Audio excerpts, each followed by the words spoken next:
Good evening, gentlemen. Good evening, gentlemen. Good to see you guys here. Yeah. We, for those that are on the line, and I know we'll have some folks trickling in, we are minus one Bruce Jenny tonight. Bruce is at an event with his family, so he's missing out. I say he's missing out.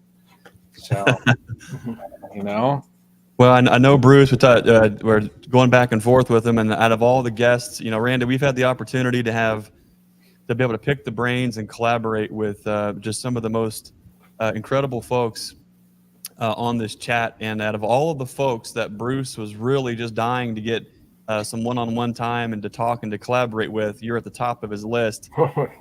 But Randy, I think you could appreciate this as well. You running a bee business and having family involved. Family comes first, and Bruce has an opportunity to spend some quality time with a lot of family all at one time. And so Okay. he chose the right path tonight, but we're still gonna rub it in his face and let him have it for the next 6 months. All right. yeah. Now, Randy, if you had an Alabama hat on, then I'd say you would fit right in, and you could just say that you were Bruce tonight. But we don't like folks wearing those Alabama hats. Well, Randy, we're honored to have you on tonight. You don't need us to pat you on the back or tell you how good you are, but what we do want to say is, I think when we look back 20 years from now, Randy, we'll be in a position similar to you, where we'll have the decades of what happened and the challenges that arose and how we worked through it and who we collaborated with, and have that grand story. And you're working on your story now, but when some of us, the younger generation, we look back on this, the names that will kind of stand as pillars along the storyline, Randy Oliver is going to be and already is a very important part of not just the progression of a lot of us beekeepers, but beekeeping in general. And so you've been an enormous lighthouse to so many folks doing what you do best. And so it's an honor to have you on tonight, Mr. Randy Oliver. Well, thank you. Yeah, thank you again. So I know I had the opportunity. I know we sat and we chatted. Gosh, I mean, that's been several weeks ago. So a second time now that I get to sit and chat with you is, I'd say that's fantastic. So Yeah. we appreciate you taking the time out of your day and spending some time with us. Yeah, it's going to be interesting also. And we've been through a lot. In my career, we went through the invasion of Draco mite, and then invasion of Varroa mite, and then went through CCD, where we finally made the news. And all three of those were invasions of new parasites. CCD, essentially Nuzema cerani, coming in. And now we got yellow-legged hornet. They're in Georgia. We don't know what's going to happen. And Tropilaelaps knocking on the door. So, and climate change as we're getting this hotter weather and stuff. So it's not like things are settled down in any way, and there will be new challenges. Yeah. There's always new challenges. I know this year in my area, Northeast Ohio, we I can't remember in my 51 years of having 90-degree temperatures in May. Mm-hmm. And our weather has changed to the point where normally we don't plant, even as far as gardens or anything, we don't plant until after Memorial Day. Mm-hmm. Just Memorial Day was always like that point in the year where, okay, that's when all the greenhouses have everything on sale. Right. And you go and hit the Memorial Day sale. And this year I had the garden in the last week of April, a month early. So it just, our weather here in this part of the country has just been odd, to say the least, this year. Yeah. Same thing here. It's just a whole different thing. And then we've been in 20 years of drought in California. The last 2 years, it looks like we're finally, knock on wood, coming out of drought. Mm-hmm. And what happened, my sons, when they took over the operation, they were saying, "Oh man, queen rearing is just great in the springtime. We're getting great mate outs and all that." I said, "You know what? That don't get used to that. If we ever go back to normal, it is really crappy conditions for mating out queens, because we can get rain 30 days in a row in March and April. So and the last 2 years when we did get that, they were complaining, and I said, yeah, you guys got spoiled during that drought. You didn't get to make any honey, but you could sure make queens out in the springtime. Yeah. The other thing that's changing, I've had the chance last year. I said I didn't say no enough, and I was overseas a goodly amount in a lot of different countries. And universally, what's happening, beekeepers worldwide, is the synthetic miticides failing, especially Amatraz. And so that we can see this, you've all heard about it with Frank Rinkovic's work, and here in the U.S. And that's a big change for a lot of them. And in France, the beekeepers, I met with a group of commercial beekeepers for a day, and they all just said, no, we're not giving up on Amatraz entirely. They're actually caging their queens, most of them twice a year.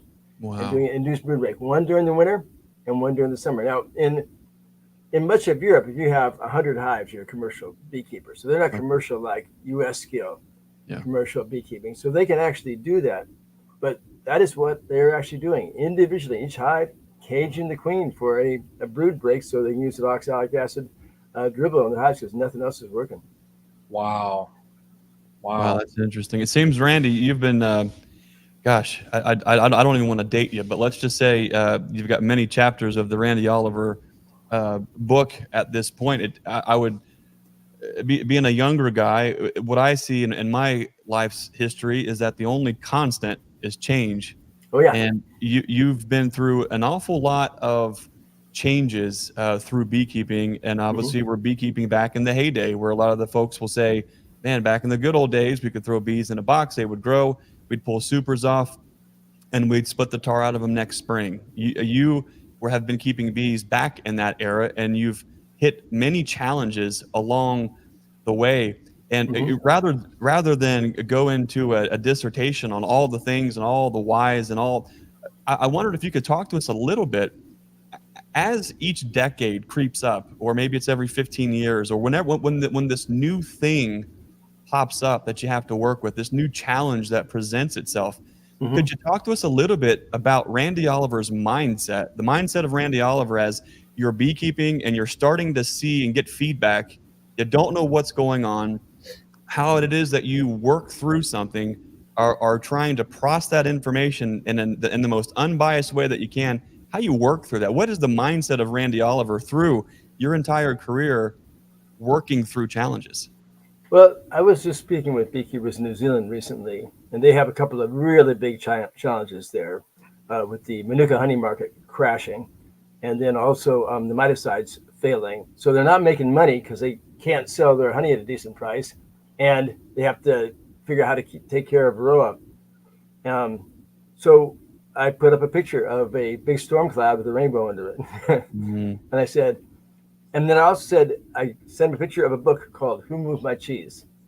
And the book Who Moved My Cheese, it's a classic book for business management in a changing world. And it's a short read. You'll read the whole thing in 3 or 4 hours, but it's the absolute classic book to read. And it was recommended to me by another beekeeper, by Jay Miller years ago. Oh. And it talks about looking ahead, foreseeing change, monitoring change as it comes along, and quickly adapting to change. Whenever you have any business that is in turmoil for whatever reason, there's going to be people going out of business, and it's an opportunity for other people to make money. And I focus on the opportunity to make money. And even though people complaining now, beekeeping is more profitable now than it's ever been in my life. When I plotted out the consumer price index, and I look at what we make per queen, what we make per nuke, what we make for honey, all of those are increasing faster than the consumer price index. So as far as profitability, beekeeping, especially with this boom we've had since CCD with the hobby market and all that, beekeeping has been very profitable. And yeah, it's been a pain in the ass to learn to do things.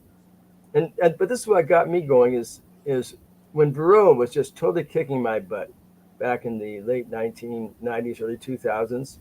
I said, man, I got degrees in entomology. I've run an insectary, set up a insectary at university, and had a master's degree in fish culture. I said, why am I letting the bug kick my butt? So what I did is you do the research. You say, hey, what is what is actually happening? What can I understand? And this is what my signature is essentially the why we do what we do. And it's funny, we had our local meeting first Monday, so 2 nights ago, and one of the beekeepers there told people, oh, you should do this. And I said, they know I'm going to do it. I raised my hand and said, why don't you tell them why? Mm-hmm. And they go, God, I don't know why. I said, so how can you give people advice on beekeeping if you can't tell them why that gets good. The result?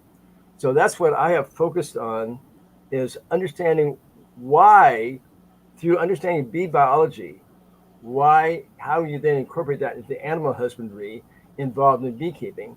And if you understand what cues bees respond to, environmental cues by the beekeeper, through parasites and all that, and then you understand that, and then you go, well, I can make life easier for my bees.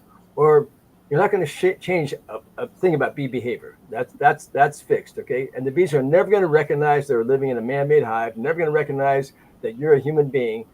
They're just doing their thing.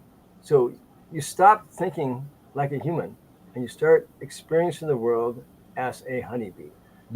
Not through your eyes so much, mainly through the sense of smell and touch and environmental cues. And then if you look at it that way, then you go, wow, well, I can experiment with this, changing this cue for them in order to make it look that I'm changing their behavior. You've never changed their behavior. What you're doing, you're changing your own behavior to match that of the honeybees. That's amazing. Brian, we throw a word around a lot because as a lot of folks are getting into beekeeping, we've all seen the meme where when it comes to your pets, right? About the dog that's outside in the cold, and it's a husky or a Pyrenees. It's something that wants to be out in the cold. And you see the memes where it says, if you're cold, they're cold, bring them in. And it's really easy for humans to anthropomorphize with every other action of livestock, including bees.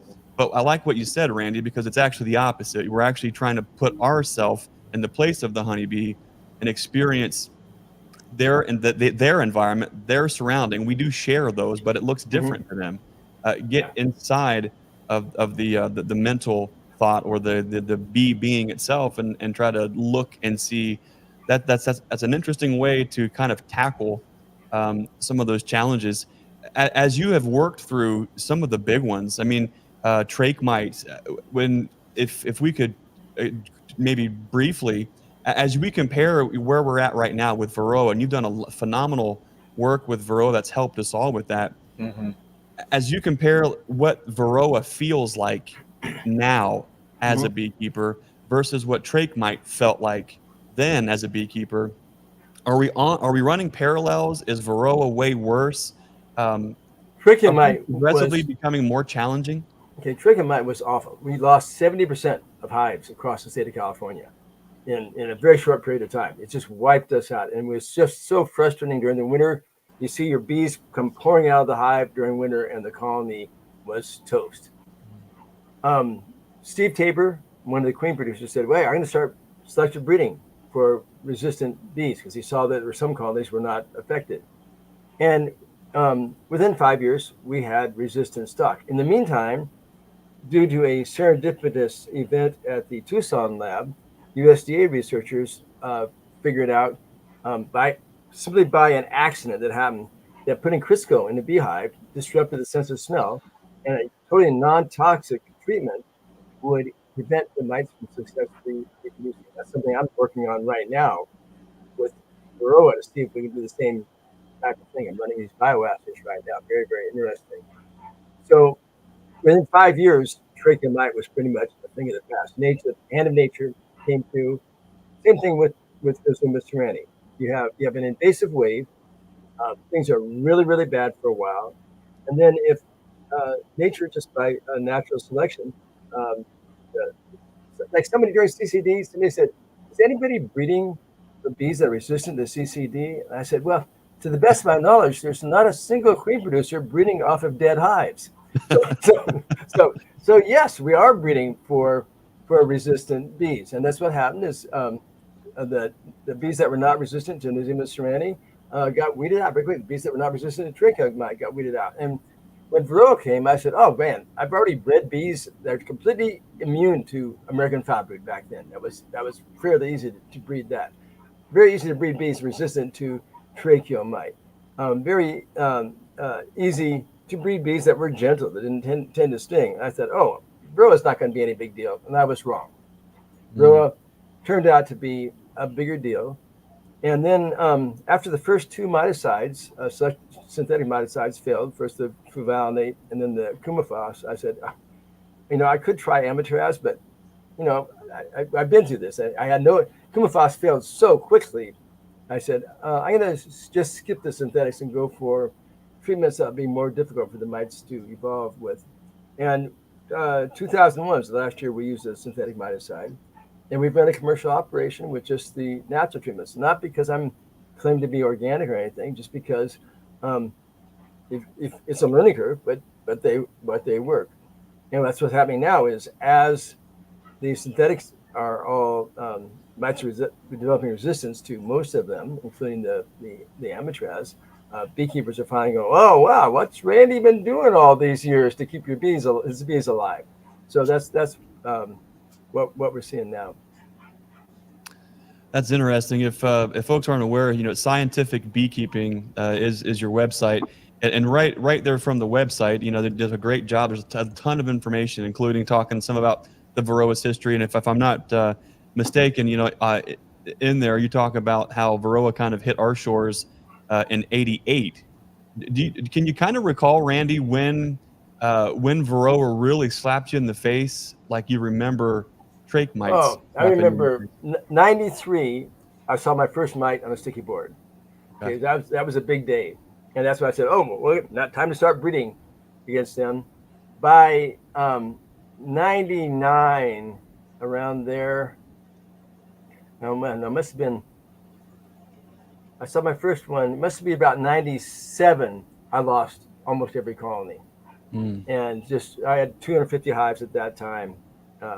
And it was so disgusting. I walked away from my hives for a year. I was ready to give it up. And then somebody said in the late '90s, "Hey, there's these magic little strips, these apisan strips.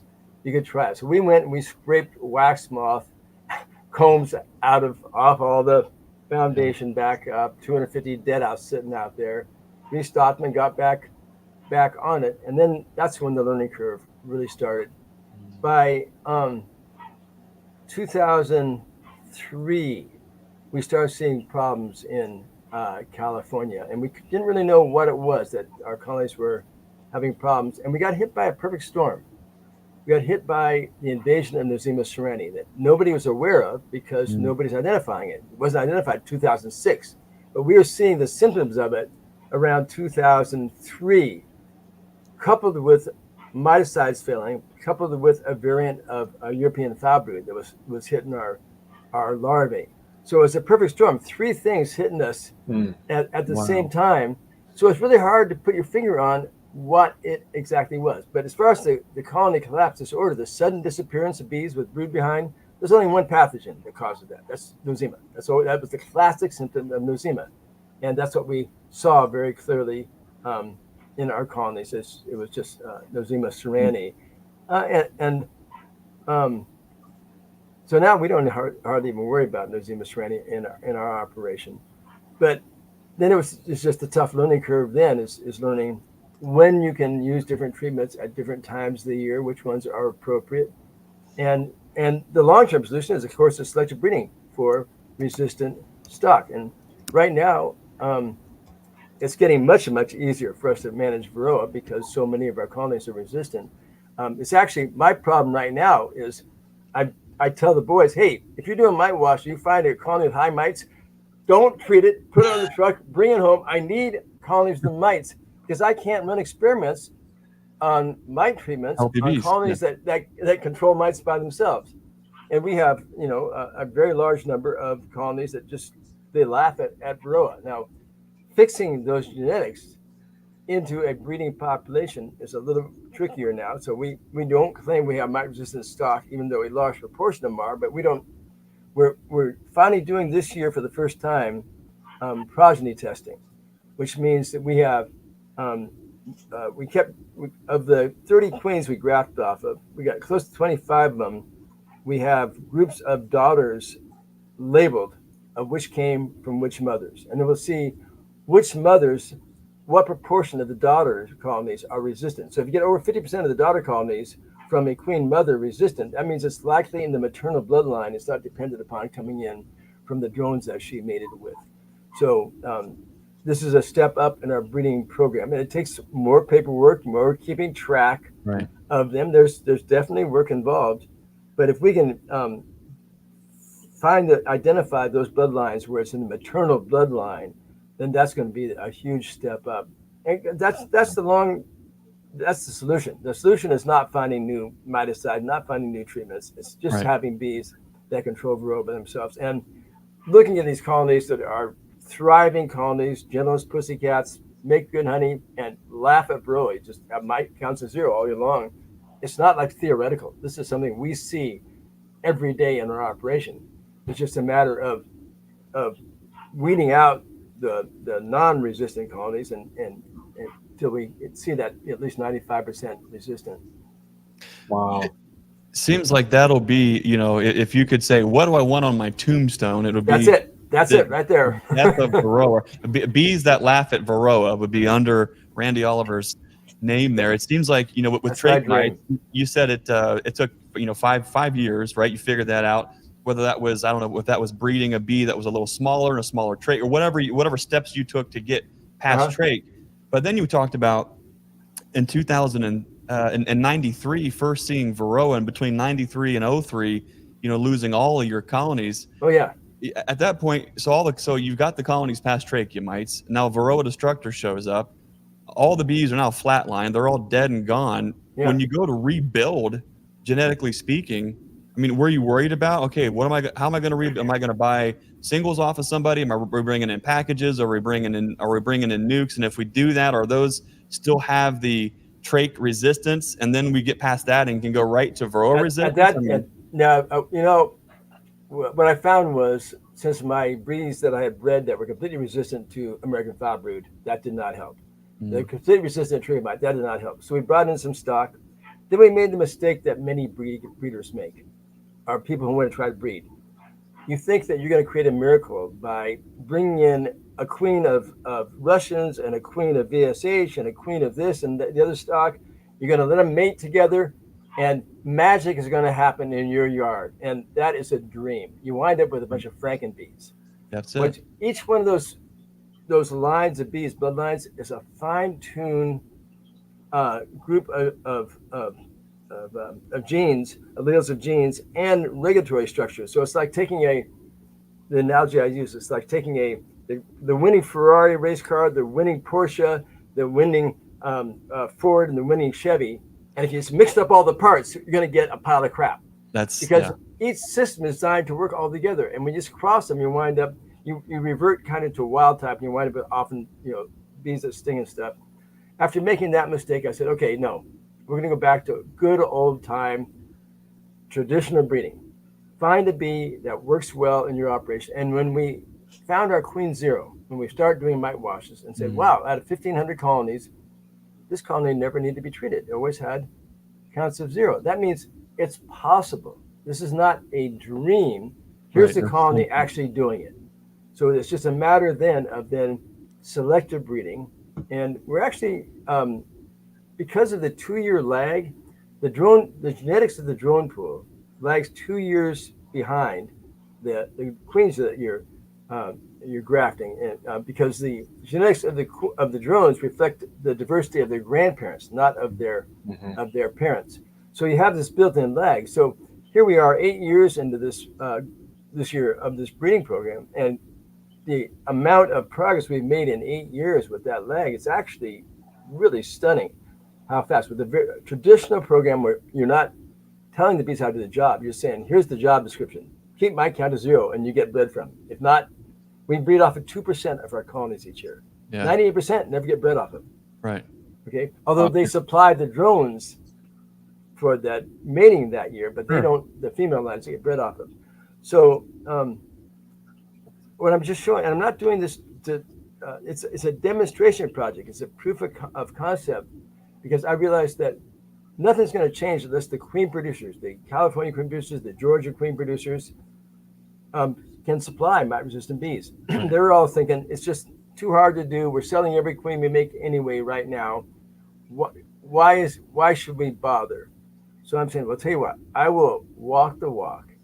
I will keep track of the amount of time, the amount of money, my failures, my successes, the good, the bad, the ugly, and just do a demonstration project and let you see what kind of progress we make. And that's why I do my annual report on this. We're not claiming mite resistance. We're not trying to tout our project. It's a demonstration project to beekeepers around the world that it's possible to select your breed for bees that are resistant to Varroa. And that's the interest I get when I travel around the world from groups saying, yeah, we here we've had Varroa almost 40 years. In Europe, they've had it much longer than that. And it's like still putting Band-Aids and fly swatters to you're working with treatments. You're not addressing the problem. The problem is you have bees that aren't resistant. That's the problem. Right. I know Brian and I both have we all have our own sob stories when it comes to working with bees and trying to get speaking of queens, this incubators barking at me here. Brian, you've had some experience with trying to bring in. Randy, I'm trying to be careful how I say certain things, because we all are. Sometimes you're smack dab in the middle of your experience, and you're bringing in something that seems like a good idea, and too many of good ideas all slammed together is just like what you said. It's not like it's a good mutt hot rod. It's something that has a rear end that doesn't even marry up with the right drive line and transmission, and the carburetor is not even tuned. And the whole it's a jalopy, and it's like it's the Johnny Cash song, one piece at a time. Except it's not worth a dime. Mm-hmm. Brian, you've had some experience experimenting with some hygienic stock in the past that's led to a certain experience. And Randy, we're currently hitting on, and I mean no offense, Randy. Right now, you're kind of like salt on an open wound for me, because we are currently, we've got to the point of realization that we can't keep bringing in stock that is purported to do all these certain things and mix that with our stock and then have results that make sense right now. And it seems like we've kind of moved past trying to bring in the VSH stock and mix that with our Caucasian and Carnies, because what we're actually seeing is some of those lines going backwards in those test yards. And as beekeepers, we're tinkering. We're always looking to do better. We're always trying to find the next best thing. And so I think when you see something that sounds good, or there's a queen line, or there's a this, you're thinking, okay, cool. That's what I need. That's the magic missing piece. I'll bring this in. The grass is always greener on the other side of the fence. It's always greener on the other side. And something interesting. Darwin wrote about this. He wrote about this with when the origin of the species, that if you cross cultivars or breeds of animals, they tend to revert to wild type. So you're taking all this breeding program somebody's done, you cross it back, you go back to wild type again. Right. So, and that's in my queen breeding PowerPoints. I said, first thing is stop bringing in new blood. Yep. You can't selectively breed if you're bringing in new blood, because you're no longer selecting, you're mixing it up. Right.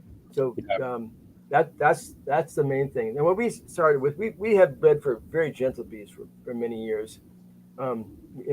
We don't normally wear veils, or we wear t-shirts and shorts. That's how we like to work. It's hot here, so we breed for very gentle bees. That's easy to do. That's a negative selection. Any colony that stings, the queen's gone. Yep. So in a few years you have gentle bees. The other thing is, going back to what we talked about with the understanding cues, when I demonstrate to classes how to handle bees and learn to read the bees. So it's just like somebody learning how to handle horses or handle dogs. And somebody can go out to a horse that nobody else can touch, and there are people that can go, oh, we can do it. Well, it's no magic. I don't know if there's a psychic connection. You understand horses or you understand dogs. You understand the cues and the little tiny things that nobody else notices because you're seeing the world through the eyes of a horse, or seeing the experiencing it through the eyes, through the nose, through everything else. And you're avoiding those things that trigger defense or fear. It's the same thing with working bees. So when I show people how to work a hive of bees and how to read the bees as you're doing it, so that you can work bees without wearing that protective gear, because now it's just like, with a horse or something like that. You learn to watch the bees, to understand the bees, and don't do the things that make them feel like they're threatened. Yeah, I've made the mistake. I've made the mistake where in the last few years, I've brought in queens from California, from Missouri, from all over the place. And I got all excited, and I brought in some VSH ones, and those buggers, those were the last 3 colonies that I would check every time I was over in my apiary, because they would chase me up through the yard afterwards. Last year when the inspector was out, I told him we went through one colony that was someone that's in the 3 of us here. It was one of his, and I called them, they were almost like stoner bees. They were just kind of doing their thing, happy. You could do whatever you wanted. And the inspector commented, he said, this is probably one of the most gentle colonies I've seen so far. So we went through that one, checked it, and he said, let's check, I had an Apame hive there. He said, let's check that one next. And I said, well, that one's going to be a different story. And we went over there, and as soon as you open the lid, there's 50 to 100 bees right in your face. And it's no fun. There's no way. No. Yeah. So I've from what I learned last year, moving forward, if I do purchase queens, they're coming from the one person that I know, and I've been to his place, so I know how he manages them. I know how I know his breeding program. And I'm not going to mix from here, there, and everywhere anymore, because I saw what it did when I tried to tinker, and it bit me in the face. I've never heard anyone say Frankenbees. When we graft apples, one of the things I love to do is one of the points that you mentioned that I really loved tonight, Randy, is actually something similar to a conversation that I just had with a horse trainer at a tire shop. And somehow I'm pegged as a bee guy, and I'm don't going around wearing I'm a beekeeper shirt, but people, certain types of people are just attracted to each other. And so however the conversation went, she was talking about horses and her belief and thoughts that horses are a sentient being, and she is able to read and connect with them in a way that she can't with a chicken, or that she can't with a goat, right? And I said, well, have you ever heard of beekeepers having that kind of a connection with their bees? There are certain ways that you can read them and see them and smell them and hear them and feel the buzz, and you just know how their coat looks, how their hair looks, how they move on a frame, all those things. When we brought in this is no slam to those that are raising and doing good work on working towards Varroa resist. I'm not saying that at all, so please don't misunderstand what I'm saying. But our idea was, let's bring in a bunch of these virgins and let's mate them, open mate them with in one of our big yards with Caucasian and Carnies, and bring those two together. Randy, I have never seen more racism in my entire life, because something happened with our Caucasian and Carnies. They wanted absolutely nothing to do with that. They could detect a nuance with that line of bees, with the virgin side of it, that they may let her they may let her go on a mating flight and come back, but the rate of supersedure was incredible if they didn't kill her before that. But the bees that we made from that, out of all of, I mean, it wasn't a lot. It was this trial yard was about 40 of those, so not huge, but enough for us to, we should have gotten a decent idea of what. Well, we got an idea of what was going to happen. But when you said Frankenstein, we just seen something here, and when I saw it, I made an executive decision on the spot to split the tar out of all of that breeding stock and drop cells from our known lines into all of those. What we had seen, Randy, is we found our queen zero. She had zero going. Late fall mite washes were zero. Using dish soap is what we've leaned to because of your work with that. Yeah. But she had zero in the fall. She had 4 2 weeks ago, just four mites. And then some colonies that had like 4 mites in the fall were actually 0s and 1s. Wonderful. Fantastic. However, as soon as you get 40 feet from the hive, they're all around you and they're circling you and they're blasting off your face. And I'm thinking, what in the world? What is going on here? Right? You can't, they do a great job of keeping mites out of the colonies, but they do an even better job of keeping the beekeeper out of the colony. And here's the point that I wanted to come to. We had one of those who finally they built up so quick she was swarming, and she put on all these beautiful, glorious swarm cells. And so I thought, prime opportunity to make prime F1s, right?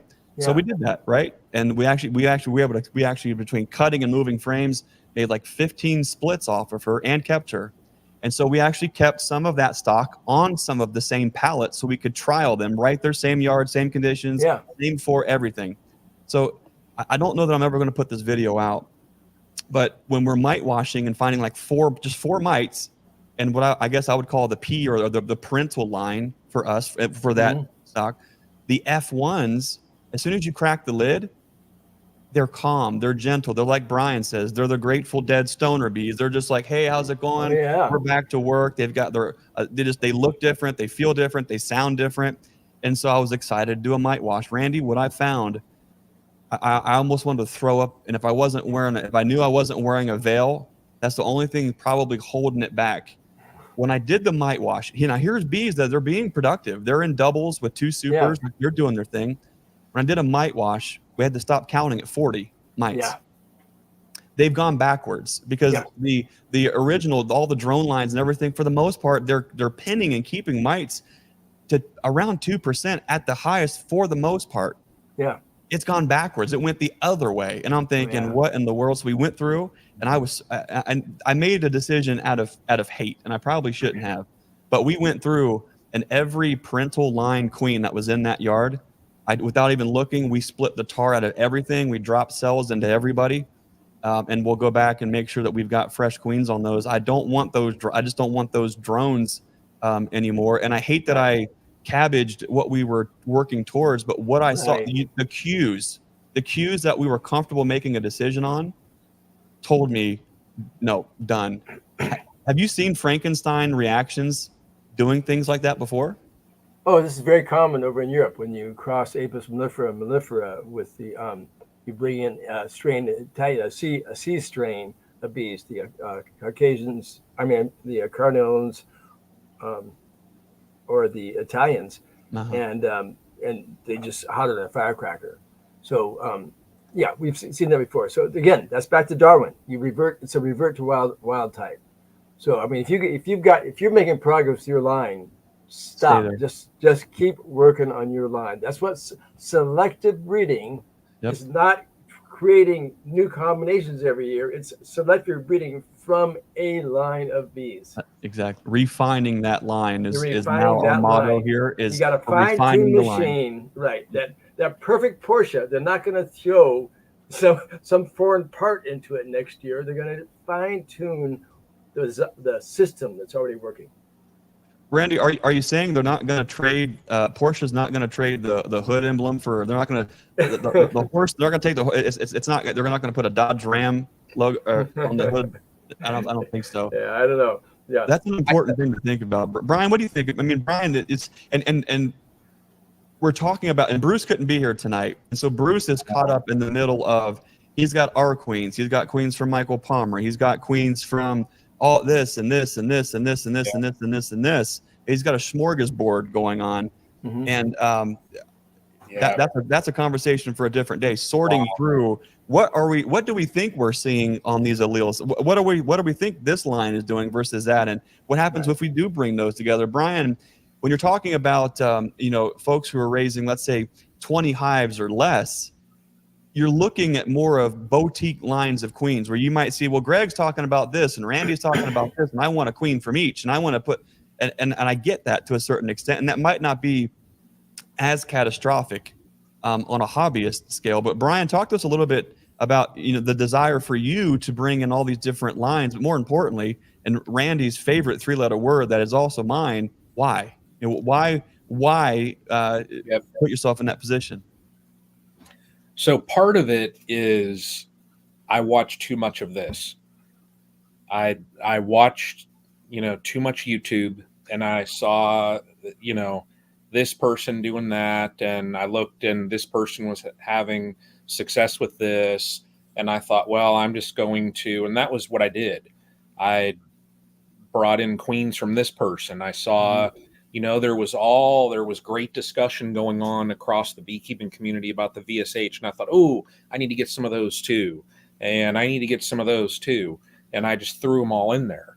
And I to be honest, this year has been one of my most challenging seasons queen wise. And I think the reason is because the last 2 seasons, I have brought in queens from all over the United States and thrown them in there.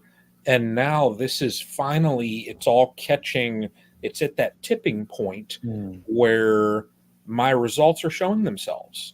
And it has created, just to stay with the Franken word, it's created a Franken mess. Wait till next year. When are you going to raise your own queens next year with crossing all those strains? So I have never grafted. Oh. To this point, I never have grafted. And the reason why is prior to COVID, and even after the pandemic, I still traveled a little bit for work. So there were times where I was out of town for 2 weeks. I'd be home for a weekend, 3 days, and then I'd be out of town a week. So I was never home to stick to the timeline that you have when you're raising your own queens. Anymore, I work from home, so there's no reason why I can't go down the road of raising my own queens. I thought about it this year, but I've had so many issues that I need to just get things in my apiary kind of settled down and normalized and going in a positive direction. And then I might next year start raising my own queens. But if I do purchase any queens, truthfully, the colonies that I've had, and I've only had 2 colonies this year that really excelled, and they were, and you could look in my apiary and you could tell which 2 they were. I had one that was a deep and 7 supers on top of that. I had another one that was a deep and 6 supers. So it's almost like you had the twin tower sitting in my apiary. Yeah. And thinking back as far as the genetics, they were all daughters off of a Caucasian ones that I had gotten from Greg. So when I split them, they made their queens. So those I want to keep. They're and as large as what those colonies are, we know that very large colonies at times, they tend to have a little bit more they get a little bit more chippy. They're not that way. I can go through them, and, when you have a colony that's 8 boxes total, and you're not getting pinged in your veil, and you can work the boxes, to me, that's a win. So I'm going to mark a couple of those colonies, and if things somewhat simmer down and just get in a positive direction, then I might try my hand in grafting, just so I can kind of hone in, at least in my yard, my queens. Absolutely. Now, if I do need to pick up any, they probably will be from Greg, just because in a sense it'll be in along the same genetic line. But the benefit, that I say also there is, when I get queens from him, they're not shipped. He picks them. They go into their cages. They're never mailed. They're never shipped or anything. They go, the extent of the shipping there is a 2-hour car ride. Yeah. So I think that's one of the issues, is just when you ship queens, sometimes you have no control from when that queen breeder drops them off. You have no control until you pick them up. So you have no idea. Either too much heat or too much chilling. There was it hasn't been published yet, but there's an interesting study from Canada where they did that. They chilled and heated queens and just compared the performance of the colonies. And they have to be handled well. Yeah. And I'm a huge proponent of locally adapted stock and supporting your local small queen producer. Yep. And so that's what I'm going to do. And I actually, Greg, I have everything to start raising my own queens. I have the grafting tools and everything. I have my bars. Everything is all set. I just have not had the time. And this year, with the issues that I've had, like I said, I need to just get things simmered down before I go that direction, because I don't want to add another piece to that puzzle and just end up having it blow up in my face. Yeah. So it's also, we find it's easier keeping one uniform stock of bees rather than having a whole bunch of types. I brought in Russians a number of years ago, and I kept those isolated in isolated yards and tried managing Russians compared to our Italians as an almond pollinator. It's like two entirely different species of bees, totally different performance. Yeah. Totally different management, and it was just too complicated trying to do that. So, as you get larger as a commercial beekeeper, your yards, you're not looking for a yard with good colonies and bad colonies and all that. You're looking for a uniform, all colonies about the same. Take the outliers out. The really good outliers you're going to breed from. The poor ones you're not. It just makes management so much easier if you have uniform stock. Mm-hmm. Randy, have you found through the 8 years that you've been going through the breeding program, have you found that as the percentage of resistance increases, has there been any other traits that have been lost? Have you seen that there is a decline in production? Anything? Is there any effect on any traits? Of course, we're very much concerned about that, and also loss of sex alleles. And one of the things we do is we graft off of queens of every color of the rainbow, and that's a quick indicator that you're not inbreeding too much if you're seeing all these different patterns and colors on them. So our queens range all the way from occasionally cordovan, but very, very yellow, all the way to black, and every kind of pattern in between. Not that there's a linkage between the color and performance, but simply that's an indicator, a visual indicator that you're not inbreeding. The same with the sex of those. Look at the brood pattern, that they can lay solid brood patterns. I just got a genetic analysis back done by another beekeeper who sent some of my stock in, compared to 6 other stocks, to see the genetic diversity in the stock, and it's showing that we still maintain plenty. In answer to your question, no. So our criteria for our breeding program is, 1, they got to be gentle. Okay, that's number 1. If they're not gentle, they're out of the program. I don't care how good they are any other way. That's an absolute bar. They have to be. So that's gentle. 2, they got to be above yard average in productivity to make it to the breeding program. So they may not be the best honey producer, although they often are, but they got to be above yard average. And then number 3, they got to show strong resistance to the Varroa mite. As it turns out, they're often the best colonies in the yard for productivity, and since gentleness is number 1, no, we haven't seen. I've had a number of skeptical queen producers come out and visit me over the last few years, saying, "Oh man, you're going to have hot bees or spicy bees, or I mean, poor bees to be resistant." I said, "Yeah, I'm not going to say anything. Come out, help me do a bunch of bite washes, and afterwards, tell me."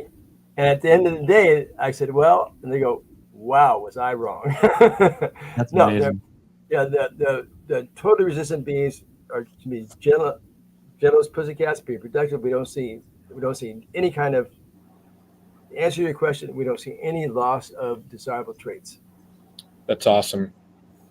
That Awesome. the skeptics are that's an interesting point because Randy, a little while ago you mentioned that you're a proponent or a fan of the idea and the, I guess, you know, the mindset of locally adapted queens, and I think it's been the word locally adapted, I think for a lot of folks is something hard to wrap our head around. You know, how we when you have a bee that doesn't seem to be adapting as fast as we want to be able to withstand a certain subset of challenges, how can they adapt in a time frame that we're, as a beekeeper, can see and feel and sense that we are seeing change or a progression? And you've got a lot of metrics and testing and things that are giving you feedback and are giving you those cues on what we think we're seeing, and then backing it up with some research, and then backing the backup research with to either prove or conflict.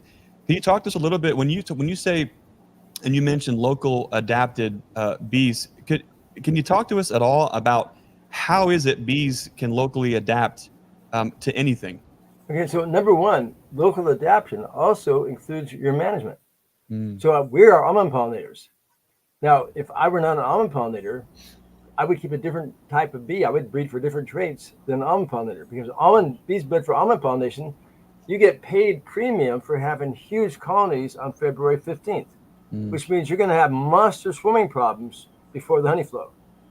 So if I were not an almond pollinator, where I live, I would not be breeding for those. I would be breeding for a more environmentally responsive bee that wintered with a smaller cluster, built up, so it wasn't didn't have to deal with swarming prior to honey flow. So local adaptation, local includes your management, what your goals are. So let's just say you're a beekeeper who don't need a bunch of bee venom therapy every day. Well, then your local adaptation is a bee that's not going to be stinging you a lot. Yeah. That would be so you're part of local. So that see. is part of your adaptation for locally adapted. It's not just the weather and the environment. And so California beekeepers produced most of the queens for Canada for many, many, many years. Now, many of them would bring in breeding stock back from Canada and how they performed there. But those beekeepers in Canada weren't wintering their queens. They were cyaniding, weren't wintering their colonies. They were cyaniding all their colonies in the fall, extracting the honey and starting over again. So those California bees were big producers in Canada, but they weren't bred for wintering. If they're bred for wintering, they wouldn't be buying California bees in the springtime. So take that locally adapted carefully. That the honeybee is widely adapted. Now, if you're keeping Carniolans or Russians, they are very much environmentally responsive. If there's not pollen coming in, they just shut down. Yeah. Whereas your Italians, they'll keep going. Come fall, when the Italians are shutting down, if suddenly there's a bloom, you're going to see your Russian bees build up like it was springtime, because they're going to respond quickly to those. So depending on what your locality is and your management style and your desires. So if skunks were a big problem, or bears, you might want a colony that was very defensive. That would be locally adapted, but it wouldn't be adapted to your location where you got kids in a swimming pool next door or something like that. So adapted to your management and your environment. And that's what we do. We have a system. We are almond pollinators. We build up with the almonds. We come back. We have our own local honey flow. We have this long summer dearth, and then we feed pollen sub in the fall. So that's part of the local adaptation of bees that will build up on pollen sub to go into winter in good shape. And we've added now Varroa resistance to that. So we breed for bees that are adapted to our environment, which includes our management and what we want our bees to get out of it. I love that, and my heart's skipping a few beats because you found a way to frame the things that we're thinking and talking about, but you just don't quite have the way to put it out there. It's almost as though what we're really talking about is locality adapted bees, and that comes Exactly. down. That That comes would down. be a better term. Yeah, locality adapted, because what that means is just what you just, and that's, when we've dug in for years, and just what you mentioned, we have constantly worked to refine the line, breed from the best, and there's little things that follow along as little bonuses. Every year you do that, the next year you're thinking, wow, look at that. The mite wash, there's fewer and fewer mites every single year when we continue to breed from the best and the best and the best. Mm-hmm. And so what we have tuned up for the Ohio Valley region, bees that are frugal in the fall, that can overwinter in very small clusters, who wait on spring for all the signs that there is Yeah. pollen, there is nectar to jump before they make a bunch of brood that they can't take care of. And then when all the signs are there, they build up and then they go to the moon. That's what the Caucasian Carney line that we've put together here all these years have refined to do.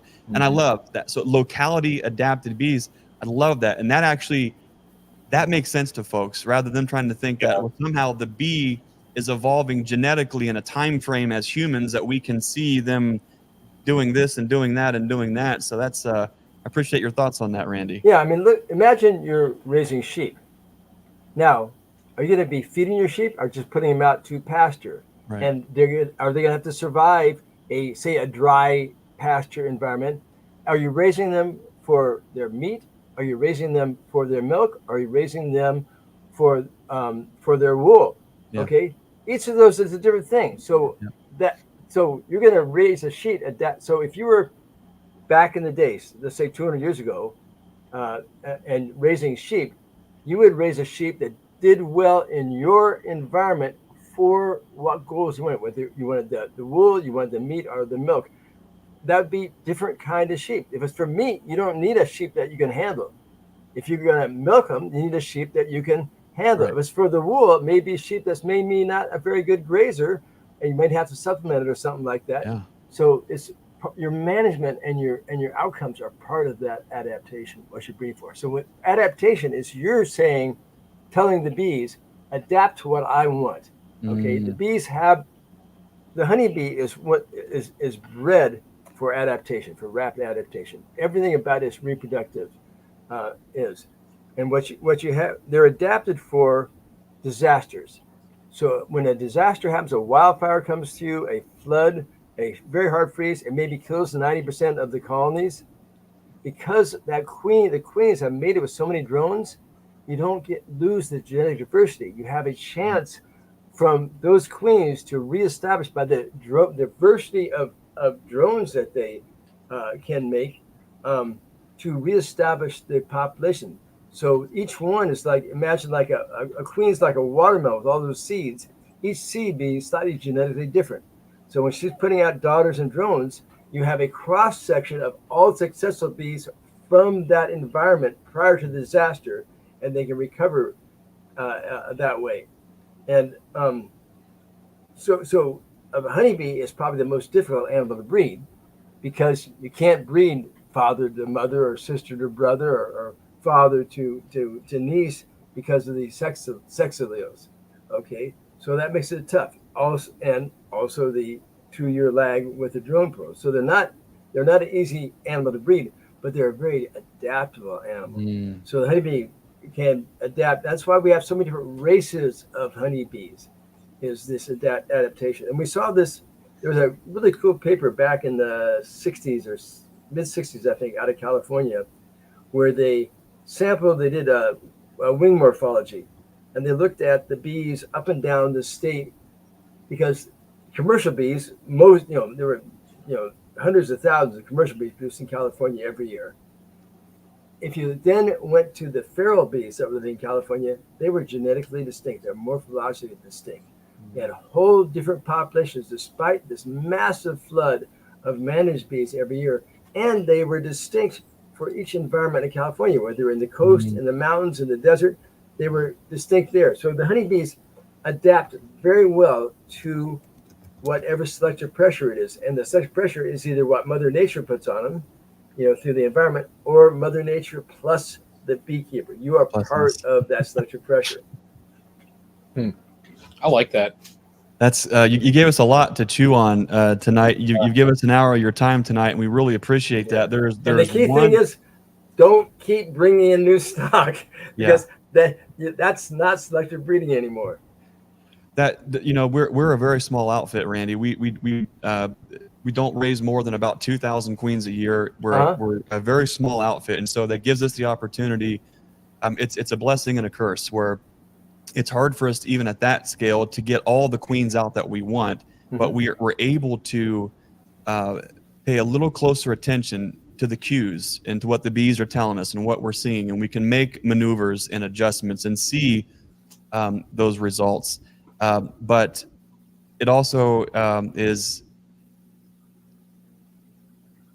the path forward, I think, for the overall, in my opinion, the overall health of the honeybee is more folks, whether you raise 2,000 queens a year or 20, the smaller outfits that are in tune with their local environs and can locality adaptive genetics, I think is going to be the future. And Randy, I can't help but think, you've spent the last 30 plus years trying to figure out, what are we doing about Varroa? How can we help the bees move on past this? And that will be, your life's work will be, death to Varroa, would be, I think, one of the greatest accomplishments that you're going to help kind of foster in for us.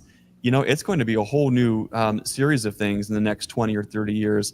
I can't help but to think, for right now, the focus is certainly Varroa, and whatever boogaloo might comes down the road. I think the future is working, whether it's locality adapted bees, but bees in general that are able to have viral resistance.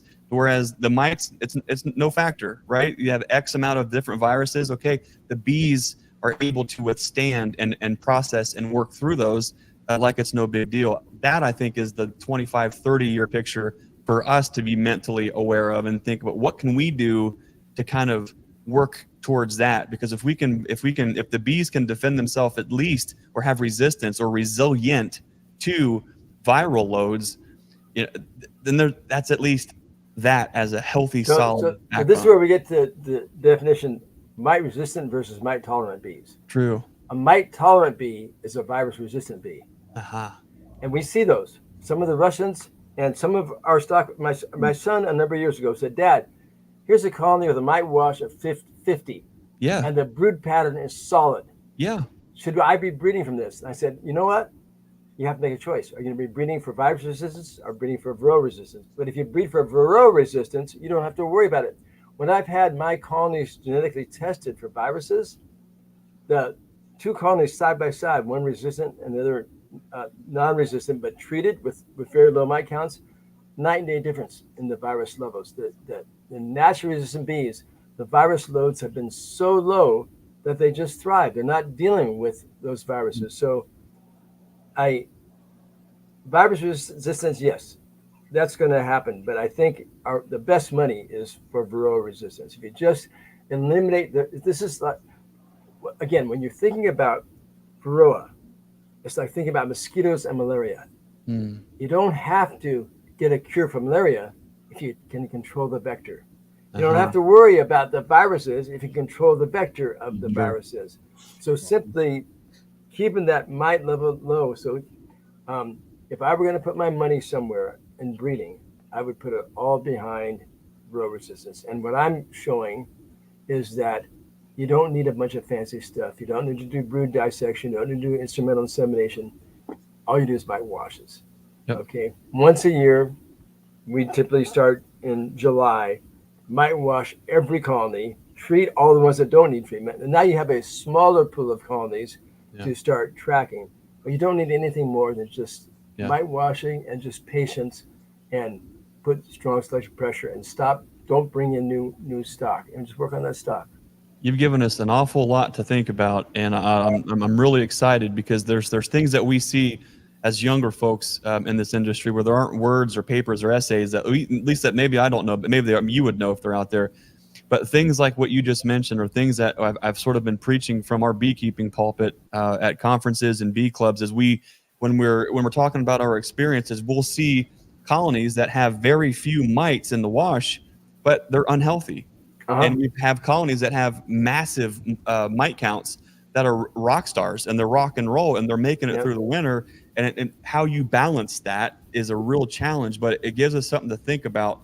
That maybe that. Well, I don't want to get the cart before the horse, but I'm glad you mentioned that, because it's something to consider. Is these outliers? And I hate to use the word super spreader, but it does seem as though sometimes you can have a very low mite population and have a virus that absolutely wreaks havoc on a colony. So this is interesting you bring this up, because this is something I've been seeing for the last several years, is these colonies that are just crashing suddenly and they don't have any mites. Yeah, exactly. And I go, great, I'm going to get some dry ice, take some samples, and send them off to the lab. You go back the next day, and the bees are all gone. The whole colony crashes so suddenly, and this has happened time and again. A hobbyist calls me, tells me about it. I can't take a sample right then because I don't have dry ice to put the bees on, and I get back after a day or two, and they're all gone. So there's something out there that's popping up that is independent of the mites, killing colonies, occasional colonies, very quickly. I've heard this, and I've seen it with my own eyes a number of times the last few years, and have not been able to identify what it is. Well, we're seeing it too, and we've been vocal about it. We don't know what it is, but the book you mentioned earlier, the cues, to be able to read your bees and pick up on the cue that, okay, here's this piece of data. I've got no dog in the hunt. What direction is it going? And make a call. That's a beautiful thing. I appreciate you sharing that. You give us an awful lot to talk about. Our final question for you, Randy, is one more on a philosophical side. But when we travel across the country, or we interview folks and sit down with them to talk to them about their bees, I think the greatest question, my favorite question, and I'll ask you this: when it comes to beekeeping and working in an apiary and your family, all those things, for you, Randy, what is it about those bugs in a box?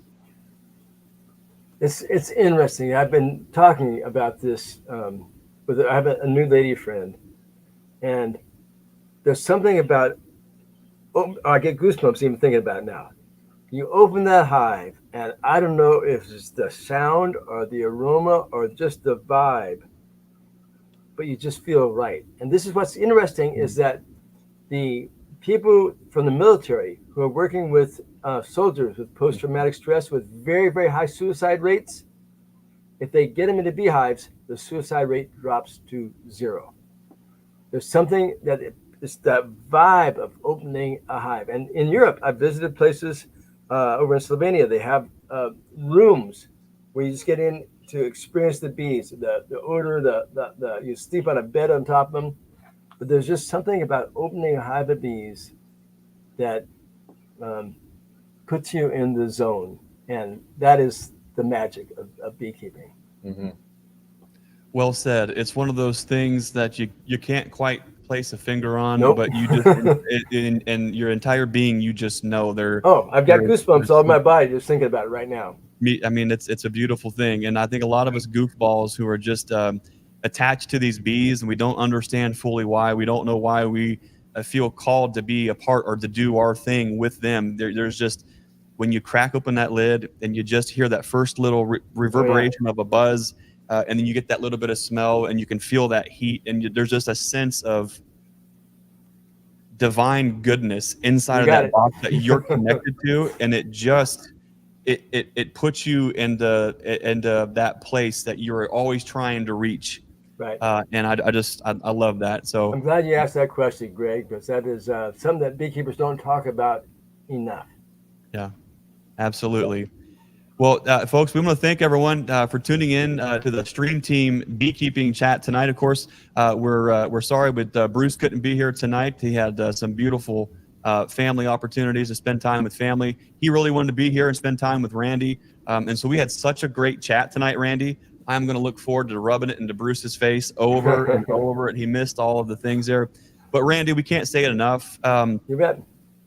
We really appreciate not only you spending time with us tonight, but the work that you've done and the dedication for decades and decades and decades is not just about putting bread on the family table. It's about fulfilling that calling that you have towards those bugs in the box for the betterment of the bees and the beekeepers. I know you're familiar with Brother Adam, but Brother Adam from Beekeeping at Buckfast, you know, when he talks about the experimental hive that towers above like a lighthouse amongst all the other bees in the garden, there are folks in this industry, and Randy, I would consider you one of those lighthouse folks amongst all the others that are making a huge difference for all of us as beekeepers. So it's our honor to have you on tonight. Thanks again for all things that you do. If folks want to find out more on what you're doing, Randy, where is the latest and greatest things that you're up to, and where can they find it? Well, I just, you know, my website is a mess. It's not organized well. It's essentially a history of what I've learned. One of these days, I hope to organize it and make it more user-friendly. But we just posted 6 recent articles up on it, and I'll just keep adding to it every month. Awesome. And Brian will post links here in the description. Randy, as we close it out, will you just circle right around the room? The thing to look out for the next, like this upcoming week, what's going on with you in the next week? Randy, what's going on with you in scientific beekeeping in the next week? I tore my lab building. I got a trailer I use for a lab. I just tore the whole thing apart, put new shelves in to organize so we can start a bunch of. For much of our research, we have to wait for mites to come up in the colonies. We're getting there, and we got a bioassay now that's very exciting, of looking at the olfactory preference of mites with regard to treatment by oxalic acid on bees and how this affects the behavior of the mites, not just acute toxicity, but the behavior of the mites. Fascinating stuff. And so I'm getting the lab set up. In the next few days, I'll be all set up, and I'm going to be getting going on a bunch of new research projects. Awesome. Brian, what about you? What's going on with you this next week? Well, I just pulled all my honey supers out, so it's just going to be, I need to get out and do some washes and treat where I need to, and I'm probably going to get some feed on everything, just because seeing how I left 3 boxes in the inside of a building where there was a little smidge of a gap.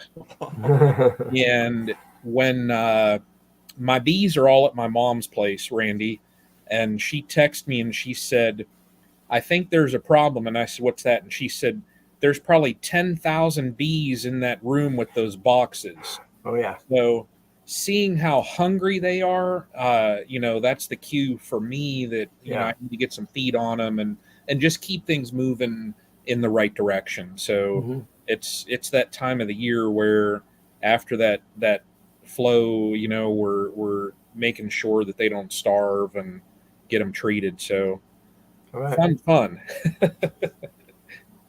Yeah. What, Greg, in the next week at Nature's Image Farm, what is going on in 1 minute or less? Okay, let's go or less. I got a history of going in overtime. Mite washes. If you're in the Ohio Valley area, what we're seeing here is dearth is coming in a hurry. So be prepared, put a plan together for feeding. Doing a lot of mite washes and figuring out what are we doing to who and why. We're continuing to refine the lines to look for next year's rock stars for grafting off of. We've got a colony right now that is now in 11 boxes tall, and I will be stripping that down.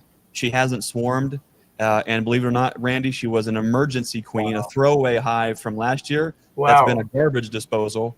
Just give her boxes, they fill it up. I got to get in her this week, and I'm going to make a couple hundred queens off of her, get her out into an out yard, and see what kind of traits we may see in daughters. And that may be a fun way to. So one exceptional queen can change your operation for years, and you'll see the daughters perform, and it may last 3 years. You see it finally taper off, but this has happened again and again in our operation, where one queen can just make a whole difference. All the difference It's in the got world. all the right combinations of alleles together. We've seen it in some sisters, so I'm pretty excited to see. I don't want to get the Good. cart before the horse, but it's one of those things where you spend so much time looking for all the answers, and then you realize, oh, the answer's been right here the whole entire time. And just like Brother Adams states, there it was, standing like a lighthouse There you amongst go. all the others. So we've got our lighthouses for this year. Wonderful. We're learning from our tendencies of trying to bring things in. Bringing in stock into our yard is nothing we're doing moving forward. And so we're just looking forward to just enjoying the time that we have on earth, that we've got with our family, our friends, our bees. Enjoy every day like it's our last, do the best that we can. And that's kind of what we're up to this next week. Again, Randy, it's been an honor having you on. It means so much to us. Thanks for spending time. All the folks here, the stream team, Beekeeping Chat, thanks for tuning in on the special chat tonight. I believe next week we'll be on Bruce's Bees channel, 8 p.m. Eastern. Until then, I want to remind you to be the lighthouse and be the change you want to see in this world. We'll see you next time. Thanks for watching. Happy beekeeping, everybody.